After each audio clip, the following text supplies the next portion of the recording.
Dans une petite ville pittoresque entourée de collines verdoyantes, vivait un homme nommé Yves. Gentil et travailleur, Yves était reconnu pour sa nature bienveillante et son dévouement à sa famille. Marié à Priscille depuis 10 ans, il était le père aimant de 3 enfants, Sylvie, Michael et Sophie. Leur vie de famille semblait être un modèle de bonheur et de stabilité. Et ils célébraient chaque anniversaire et chaque fête ensemble, rendant chaque moment mémorable. Yves était particulièrement fier de ses enfants, admirant leur réussite avec des yeux brillants de fierté. Cependant, un jour, la façade de cette vie parfaite commença à s'effriter. Alors qu'il rangeait de vieux documents dans le grenier, Yves trouva une enveloppe jaunie par le temps adressée à Priscille. Sa curiosité piquée, il l'ouvrit sans se douter de la bombe émotionnelle qu'elle contenait. À la lecture de la lettre, son cœur s'alourdit et ses mains commençaient à trembler. Les mots sur le papier révélaient une vérité dévastatrice. Les enfants qu'il aimait tant, ceux pour qui il aurait donné sa vie, n'étaient pas ses enfants biologiques. Priscille avait eu une liaison au début de leur mariage et le père biologique de Sylvie, Michael et Sophie était un autre homme. Yves se sentit immédiatement submergé par un tourbillon d'émotions, trahison, colère, tristesse. Son monde s'effondra en une fraction de seconde. Comment une telle chose pouvait-elle arriver à sa famille? Comment Priscille avait-elle pu garder un tel secret pendant toutes ces années? La lettre échappa à ses doigts tremblants et tomba sur le sol poussiéreux du grenier. Yves, les yeux brouillés par les larmes, descendit lentement l'escalier, le cœur lourd. Chaque pas semblait le conduire plus profondément dans l'abîme du désespoir. Ses pensées tourbillonnaient, cherchant désespérément une explication, une raison pour laquelle tout cela se produisait. Quand il confronta Priscille avec la lettre, elle baissa les yeux, la culpabilité et la tristesse visibles sur son visage. La douleur dans ses yeux était palpable lorsqu'elle commença à parler. « Yves, je suis désolé, j'ai fait une terrible erreur et j'avais trop peur de te perdre pour te dire la vérité, avoua-t-elle, les larmes coulant librement sur ses joues. Yves resta silencieux, incapable de trouver les mots pour exprimer la douleur qui déchirait son cœur. Le silence entre eux était lourd, chargé d'émotions non dites et de souffrances partagées.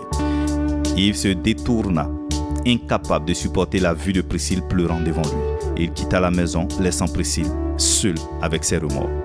Il marcha sans but dans les rues de la ville, le poids de la révélation pesant lourdement sur ses épaules. Il se retrouva finalement dans un petit café au coin de la rue, où il s'assit, les mains entourant une tasse de café qu'il n'avait pas l'intention de boire. Son esprit revint sans cesse à la lettre, aux mots qui avaient détruit sa perception de sa famille. Il pensa à Sylvie, Michael et Sophie, ses enfants, qu'il avait aimés sans réserve. Leur rire résonnait encore dans ses oreilles. Leur sourire illuminait ses souvenirs. Comment pouvait-il abandonner ces enfants qu'il aimait plus que tout au monde? Mais comment pouvait-il pardonner une trahison de cette ampleur? Alors qu'il était assis perdu dans ses pensées, un vieil ami, Jean, entra dans le café et s'assit à côté de lui. Jean remarqua immédiatement l'expression tourmentée de Yves. « Qu'est-ce qui ne va pas, mon ami ?» demanda-t-il doucement. Yves, incapable de retenir ses émotions plus longtemps, racontant tout à Jean. Le vieil ami écouta attentivement puis posa une main réconfortante sur l'épaule de Yves. Tu sais, Yves, parfois le pardon est le chemin le plus difficile, mais aussi le plus nécessaire. Les enfants t'aiment et te voient comme leur père. Ce lien est plus fort que le sang. Les paroles de Jean résonnaient en Yves. Il savait qu'il devait prendre une décision, mais il n'était pas encore prêt. Il rentra chez lui cette nuit-là, troublé, mais déterminé à trouver une solution. En arrivant, il trouva Priscille assise dans le salon, les yeux rouges de chagrin. Avant qu'il ne puisse dire quoi que ce soit, elle murmura « Yves, il y a encore quelque chose que tu dois savoir. » Yves sentit une nouvelle vague de terreur monter en lui. Qu'est-ce que Priscille pouvait encore lui révéler? Le suspense devenait insupportable.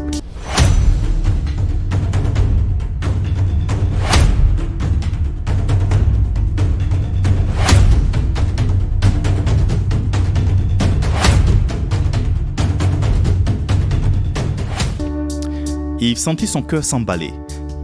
Qu'est-ce que Priscille pouvait encore lui révéler? Après une telle trahison, il se laissa tomber dans le fauteuil en face d'elle, les yeux fixés sur le sol, incapable de soutenir son regard.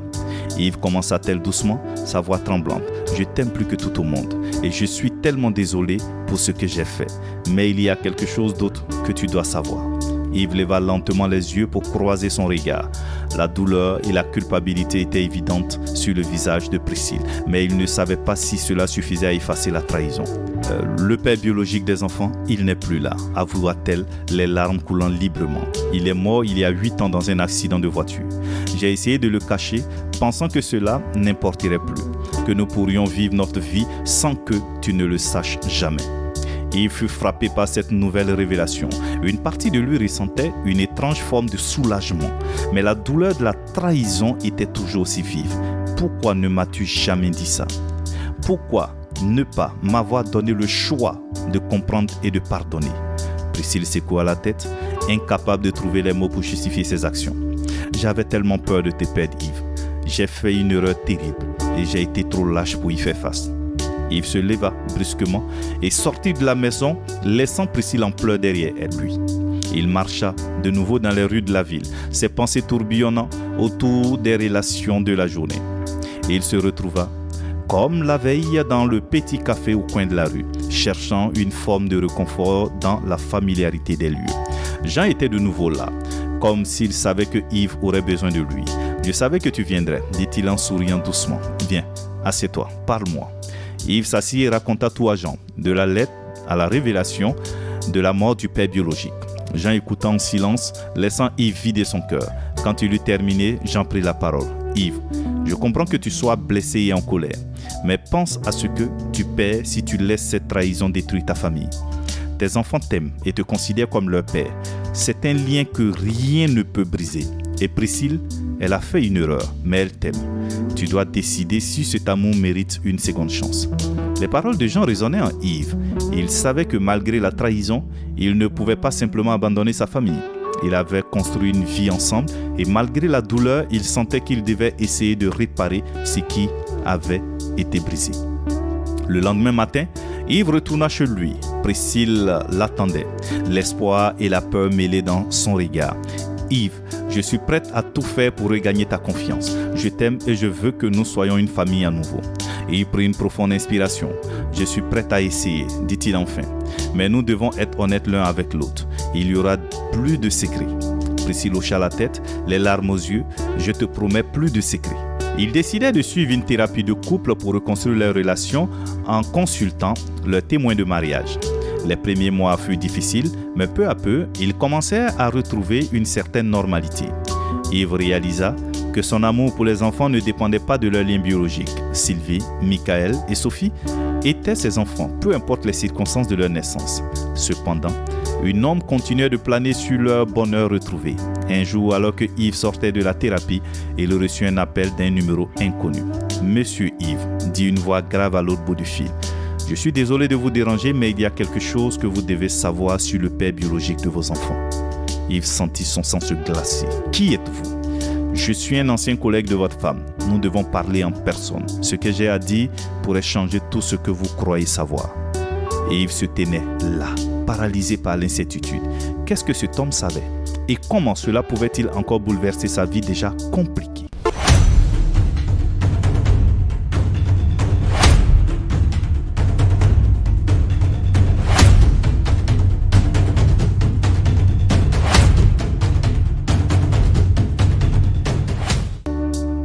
Yves se tenait immobile, le téléphone toujours à l'oreille, ses pensées tourbillonnant comme une cyclone. Après un instant d'hésitation, il accepta de rencontrer l'inconnu.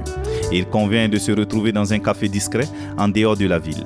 Yves se sentait anxieux et incertain, mais il savait qu'il devait découvrir la vérité, quelle qu'elle soit. Le lendemain, Yves se dirigea vers le café indiqué. Lorsqu'il entra, il chercha des yeux d'homme qui avait appelé. Un homme d'une quarantaine d'années, aux traits sévères et aux yeux perçants, leva la main pour attirer son attention. Yves s'approcha et s'assit en face de lui. « Merci d'être venu, » dit l'homme. « Je m'appelle Marc. J'étais un ami très proche et un collègue de votre femme Priscille. » Yves resta silencieux, attendant que Marc continue. « Je sais que vous avez découvert la vérité sur les enfants et je sais combien cela a dû être difficile pour vous, » commença Marc. « Mais il y a quelque chose de plus que vous devez savoir. » Il fronça les sourcils. « Quoi donc ?» Marc prit une profonde inspiration. « Le père biologique de Sylvie, Michael et Sophie n'est pas mort dans un accident de voiture comme Priscille vous l'a dit. » Yves sentit son cœur s'emballer. « Que Que voulez-vous dire ? Il est vivant, répondit Marc. Il a quitté la ville après la naissance des enfants. Priscille et lui ont gardé le contact et il est revenu récemment. Il veut revoir ses enfants. Yves sentit la colère et la transition monter en lui. Pourquoi Priscille m'a-t-elle menti encore une fois ? Je ne peux pas répondre à cela, dit Marc. Mais je pensais que vous aviez le droit de savoir. Je suis désolé de vous apporter ces nouvelles. Yves quitta le café le cœur lourd. Le chemin du retour à la maison fut long et pénible. En arrivant, il trouva Priscille assise dans le salon, ses yeux rouges de chagrin. Elle leva les yeux vers lui et sut immédiatement qu'il savait. « Yves, je suis désolé, dit-elle d'une voix brisée. Je ne voulais pas te blesser encore plus. Je pensais que si tu te disais qu'il était mort, tu pourrais tourner la page plus facilement. Comment as-tu pu me mentir encore une fois, après tout ce que nous avons traversé ?» demanda Yves, sa voix tremblante de colère et de douleur. Priscille se leva et s'approcha de lui. « Yves, je t'aime. Et je sais que j'ai fait des erreurs terribles. Mais je t'en prie, crois-moi, quand je dis que je voulais seulement protéger notre famille. » Yves prit une profonde inspiration. « Et maintenant, il veut voir les enfants. Que comptes-tu faire ?» Priscille baissa les yeux. « Je ne sais pas. J'ai peur de ce que cela pourrait faire à notre famille. Mais je sais que nous devons trouver une solution ensemble. » Les jours suivants furent remplis de discussions et de décisions difficiles. Yves et Priscille décidèrent de parler aux enfants, de leur expliquer la situation et de les préparer à rencontrer leur père biologique. Ils savaient que cela ne serait pas facile, mais ils étaient déterminés à affronter cette épreuve ensemble. Le jour de la rencontre, Yves, Priscille et les enfants se rendirent dans un parc où ils avaient convenu de rencontrer l'homme. Yves tenait la main de Sylvie, sentant la nervosité de sa fille à travers la pression de ses doigts. Michael et Sophie se tenaient près de leur mère, leur visage montrant un mélange d'excitation et d'appréhension. L'homme se tenait près d'un banc, son visage un mélange d'espoir et de peur. Lorsque les enfants le virent, ils hésitaient un instant, puis s'avancèrent lentement. Yves sentit son cœur se serrer en voyant la scène. Il savait que quoi qu'il arrive, il resterait leur père, celui qui les avait élevés et aimés. La rencontre fut émotive et pleine de larmes. L'homme, en voyant ses enfants pour la première fois depuis des années, ne put retenir ses émotions. Yves se tint en retrait, observant la scène avec un sentiment de paix intérieure. Il savait que malgré la douleur et les trahisons, sa place dans le cœur de ses enfants était assurée. Cependant, la paix intérieure de Yves fut de courte durée. Les jours suivants, il réalisa que malgré son amour pour ses enfants et pour Priscille, la trahison était trop lourde à porter. Il commença à ressentir un sentiment de désespoir et de détachement. Les souvenirs heureux étaient ternis par la douleur et la trahison. Et chaque moment passé avec sa famille lui rappelait ce qu'ils avaient perdu. Un soir, alors que les enfants étaient couchés, Yves se tourna vers Priscille. « Je ne peux plus continuer comme ça, dit-il, sa voix pleine de tristesse. Je t'aime et j'aime nos enfants, mais chaque jour est une lutte. Je ne peux pas oublier ce que tu m'as fait. » Priscille le regarda, ses yeux remplis de larmes. « Yves, je suis tellement désolé. Je ferai n'importe quoi pour réparer les choses. » Yves secoua la tête. « Parfois, l'amour seul ne suffit pas. Parfois, les blessures sont trop profondes. J'ai besoin de temps pour moi, pour guérir. Je dois partir. » Priscille éclata en sanglots. « S'il te plaît, ne nous abandonne pas. » Et il prit une profonde inspiration, sentant les larmes couler sur ses joues. « Je ne vous abandonne pas. Je reviendrai toujours pour les enfants. Mais je ne peux pas rester ici en ce moment. J'ai besoin de me retrouver. » Le lendemain matin, il fit ses valises et embrassa ses enfants une dernière fois avant de partir. Sylvie, Michael et Sophie pleuraient, incapables de comprendre pourquoi leur père devait partir. Yves leur promit qu'il reviendrait les voir souvent, mais ils savaient que leur monde ne serait plus jamais le même. En quittant la maison, Yves ressentit un mélange de soulagement et de tristesse. Il savait que la route était longue et difficile, mais il espérait qu'un jour, il pourrait retrouver la paix intérieure et peut-être pardonner véritablement à Priscille. La famille qu'il laissait derrière lui devait également apprendre à vivre avec les conséquences de leurs actions. Priscille, déterminée à réparer ses erreurs, continua à s'occuper de leurs enfants avec amour et dévotion, espérant qu'un jour, Yves pourrait revenir et que leur famille pourrait être réunie.